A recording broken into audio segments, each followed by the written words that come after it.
안녕하세요. 강의를 시작하겠습니다. 오늘은 21번부터 30번까지 풀어볼 거고요. 역시 마찬가지로 화면을 안 봐도 소리만 들어도 이해할 수 있도록 최대한 쉽게 설명을 하도록 노력해 보겠습니다. 21번 보겠습니다. 다음 중 도로교통법에서 사용되고 있는 연석선 정의로 맞는 것은 하고 묻고 있네요. 여기서 알아야 될 게 바로 연석선이 뭔지를 알아야 되겠죠. 연석선이 뭐냐면은 차가 다니는 차로가 있고 사람이 다니는 보도가 있습니다. 인도죠, 인도. 차도하고 인도를 구분짓는 약간 턱 같은 게 있는 걸 많이 보셨을 거예요. 예, 많이 있죠. 있을 수밖에 없어요. 그 턱 있는 돌, 턱이 있는 그 돌을 연석이라 그래요. 연석. 연석. 석이 돌석자잖아요. 그죠? 그래서 그 연석선이라 그래요. 돌 있는 부분을. 그거를 뭐라고 하냐? 정답은 차도와 보도를 구분하는 돌 등으로 이어진 선입니다. 이게 정답입니다. 연석이란 차도하고 보도를 구분하는 돌입니다. 22번 보겠습니다. 최고 속도 매시 100km인 편도 4차로 고속도로를 주행하는 적재 중량 3톤의 화물 자동차 최고 속도는 얼마일까요? 하고 물어보는데요. 쉽게 얘기하자면은 고속도로에서 화물 자동차는 최대 몇 킬로까지 밟을 수 있나요? 이 얘기예요. 정답은 80km입니다. 화물차는 고속도로에서 화물차는 최대 속도가 80km밖에 안 돼요. 기억하시고요. 23번 보겠습니다. 도로교통법상 정차란 운전자가 몇 분을 초과하지 아니하고 차를 정지시키는 것으로서 주차 외에 정지 상태를 말한다. 가로 안에 알맞은 것은 무엇일까요? 하고 묻고 있네요. 여기서 알아야 될 거는 주차가 뭐고 정차가 뭔지, 주정차는 뭔지 이거를 먼저 알아야 되겠죠. 주정차는 주차하고 정차를 합친 말이고요. 주차는 뭐예요? 차를 말 그대로 세워두는 거예요. 차를 계속 세워두는 걸 주차라 그러고, 정차는 뭘까요? 차를 잠깐 세워두는 거예요. 잠깐. 여기서 잠깐은 얼마라고요? 5분입니다. 잠깐 세워두는 기준은 5분이에요. 주차는 계속 세워두는 거, 정차는 5분 세워두는 거고요. 주정차 금지는 뭘까요? 차를 절대 세워서 안 된다는 뜻이겠죠. 주정차 금지는 차를 세우지 마세요 라는 뜻입니다. 다음 문제 보겠습니다. 24번, 25번 풀어보겠습니다. 다음은 도로교통법상 운전면허증을 발급받으려는 사람의 본인 여부 확인 절차에 대한 설명이다. 틀린 것은 무엇일까요? 하고 묻고 있네요. 틀린 것은 이게 무슨 말이냐면은 운전면허증을 발급을 하려고 해요. 도로주행 시험까지 합격을 했으면은 운전면허증을 받아야 될 거 아니에요. 그죠? 제일 중요한 순간이잖아요. 운전면허증 딱 받는 순간 얼마나 기뻐요. 그죠? 근데 운전면허를 발급해 주려고 해요. 그러면은 그 사람이 운전면허 딴 사람인지 아닌지 확인을 하고 운전면허증을 내줘야 될 거 아니에요. 다른 사람한테 내주면은 신분증 도용해가지고 범죄 저지르고 그럴 거 아니에요. 그죠? 따라서 본인 여부를 반드시 확인해야 됩니다. 근데 여기서 본인을 확인하는 절차에 대해서 틀린 거를 묻고 있거든요. 정답은 신청인의 동의 없이 전자적 방법으로 지문 정보를 대조하여 확인할 수 있다. 이것이 정답입니다. 신청인의 동의 없이 그냥 지문을 대조해서 확인한다고요? 말도 안 되죠. 예, 신청인이 원하는 경우 지문 정보를 대조해서 확인을 해야겠죠. 마음대로 할 수가 없기 때문에 틀린 겁니다. 25번 보겠습니다. 연습 면허를 발급받은 운전자가 운전 연습 중 다음 교통사고를 일으킨 경우 연습 면허가 취소되는 경우는 어떤 경우인가요? 하고 묻고 있네요. 정답은 인적 피해 교통사고를 일으킨 경우입니다. 인적 피해. 인적 피해가 무슨 말일까요? 한마디로 사람 차 타는 거예요. 사람 치면은 어떻게 돼요? 예, 연습 운전면허 취소시켜버립니다. 취소. 한마디로 운전면허가 그냥 임시 운전면허가 없어진다는 뜻이에요. 다시 처음부터 따야 되겠죠. 다음 문제 보겠습니다. 26번. 다음 중 특별교통안전교육 안전 권장교육 대상자가 아닌 사람은 하고 묻고 있네요. 26번. 정답은 적성 검사를 받지 않아 운전면허가 취소된 사람입니다. 그럼 다시 문제로 가볼게요. 특별교통안전 권장교육 대상자는 무슨 말일까요? 특별교육. 예. 특별교통안전 교육을 받으라는 거예요. 왜? 이 사람은 좀 특별하니까. 예를 들어 나이가 65세 이상이에요. 그러면은 좀 나이가 있으시네요.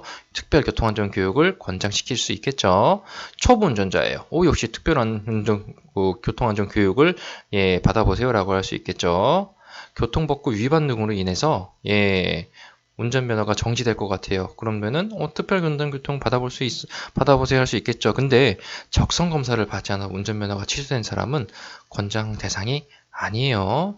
적성검사를 받지 않은 사람은 운전 능력이 그대로일 거 아니에요. 그죠? 그 사람이 뭐 운전 능력이 떨어져서 적성검사를 받지 않은 게 아니라 놓쳐서 날짜를 지나서 깜빡 잊어가지고 취소된 경우가 있기 때문에 그런 경우가 대부분이기 때문에 권장교육 대상자가 아닌 겁니다. 27번 풀어볼게요. 운전면허 시험의 일부 면제 대상 기준으로 옳지 않은 것은? 하고 묻고 있네요. 정답은 군 복무 중 자동차 등에 상응하는 군 소속차를 3개월 운전한 경험이 있는 사람은 운전면허 시험 일부 면제 대상이 아닙니다. 여기서 문제를 정확히 이해해야 되겠죠? 운전면허 시험의 일부 면제라는 게 뭐예요? 운전면허 시험이 종류가 있잖아요. 그 단계가 있잖아요. 맨 처음에 교통안전교육도 1시간 듣고 그 다음에 지금 여러분이 공부하시는 학과 시험 통과하시고 그 다음에 장래기능 시험 통과하시고 도로주행 통과하셔야지 운전면허증을 최종적으로 발급을 받을 수 있어요. 근데 여기서 일부 면제라는 건 이 중에 하나를 면제해 주겠다는 거예요. 근데 군 복무 중에 자동차에 상응하는 군 소속 차를 3개월간 운전한 경험이 있다고 해가지고는 일부 면제를 시켜주지 않아요. 몇 개월일까요? 6개월이에요. 군 소속 차를 6개월 이상 운전해야지 일부 면제를 시켜줄 수가 있는 겁니다. 다음 문제 보겠습니다. 28번 제1종 운전면허를 발급받은 65세 이상 75세 미만인 사람은 몇 년마다 정기적성검사를 받아야 하는가 하고 묻고 있네요. 정답은 몇 번일까요? 정답은 5년마다 받아야 됩니다. 5년마다.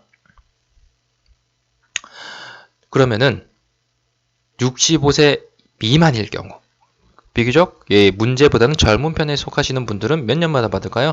10년이에요. 10년. 원래는 10년마다 받아야 되는데 65세 이상이시고 75세 미만인 나이가 많으시죠. 따라서 5년마다 정기적성 검사를 받으셔야 합니다.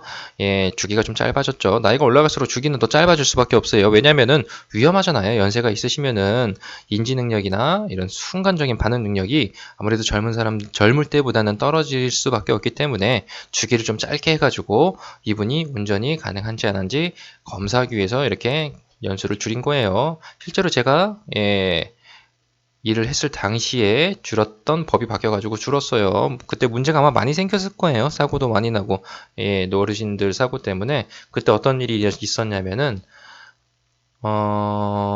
연세 많으신 분들이 사고가 너무 많이 나니까 도로교통공단에서 대책을 만들어야겠다 해가지고 그 시도하고 협업을 해가지고 65세 이상이신 분이 면허증을 반납하면은 팀원이 교통카드 있잖아요. 거기다 10만 원 넣어가지고 드렸던 적이 한 번 있었어요.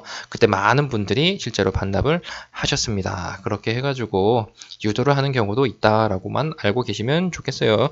지금은 어떤지 모르겠어요. 제가 한지 좀 다닌 지 오래돼가지고 이젠 지금은 모르겠습니다.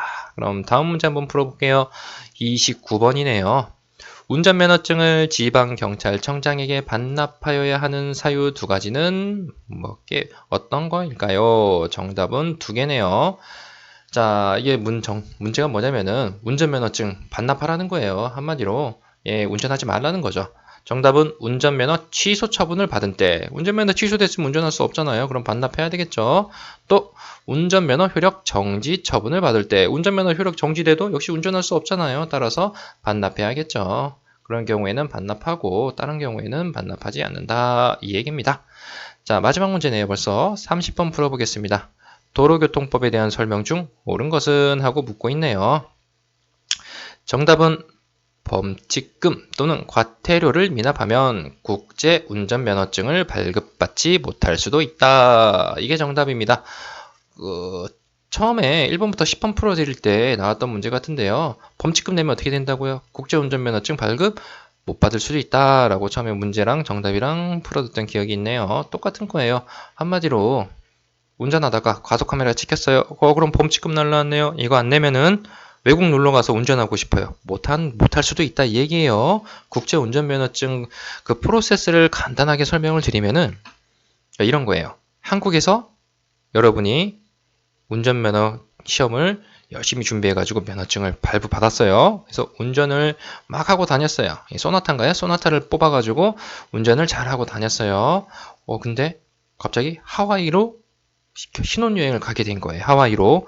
그럼 하와이 가가지고도 운전을 하고 싶잖아요. 그죠? 렌트카 빌려가지고 내가 내 차를 몰면서 이렇게 왔다 갔다 하면서 운전을 하고 싶어요. 그럴 때 어떻게 해야 돼요? 하와이 가서 운전면허 따는 게 아니라 신혼여행 가기 전에 가까운 운전면허 시험장을 가셔가지고 국제운전면허증 발급 신청서가 있어요. 사진도 준비하셔가지고 이렇게 제출을 직원한테 하시면은 국제운전면허증을 발급을 해줘요. 종이로 된 수첩같이 생긴 면허증이 있거든요. 그거를 발급을 해줘요. 그럼 그걸 가지고 외국에 가가지고 하와이에 가가지고 그 국제운전면허증으로 운전을 할 수가 있는 겁니다. 이런 프로세스를 통해 가지고 국제운전면허증을 발급받는 거예요. 국제운전면허증이라고 해가지고 처음 들으시는 분은 헷갈릴 수가 있을 것 같아요. 외국에 나가서 운전면허 시험을 보는 게 아닙니다. 우리나라 면허를 소지한 상태에서 우리나라 운전면허 시험장에 가가지고 국제운전면허증을 발급을 받는 거예요. 그냥 서류 절차입니다. 발급받아서 그 국제운전면허증을 가지고 외국에 나가서 운전을 할 수가 있는 거예요. 모든 국가에서 운전을 할 수 있는 건 아니에요. 우리나라하고 계약을 맺은 국가들이 있어요. 니네 운전면허증이 있으면 우리나라에서도 운전면허증이 있는 걸로 같은 효력을 발행해 줄게 해가지고 우리나라 운전면허증이지만 외국에서도 운전면허증을 딴 거와 같은 효과를 내는 게 바로 국제운전면허증입니다. 자, 그럼 벌써 30분까지 풀어봤네요. 이상으로 오늘 강의를 모두 마치겠습니다. 다음 강의에서 뵙겠습니다. 예, 강의 마지막 부탁을 한마디 드리자면 좋아요하고 구독하기 버튼은 눌러주시기 부탁드릴게요. 감사합니다.